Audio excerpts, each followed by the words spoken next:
What's up, everybody? Welcome back to Fast Guy Media. It's your boy Kyle. I'm here with the co-pilot Jax. Today we're coming to you live from Agora Hills, California, USA, with another Wallis Annenberg Wildlife Crossing update.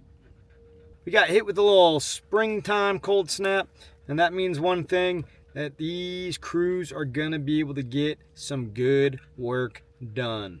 Been a minute since we've been out here, so it's gonna be exciting to see what type of progress has been made, and also any potential materials that are laying around that are going to give us any clues to the next step of this project.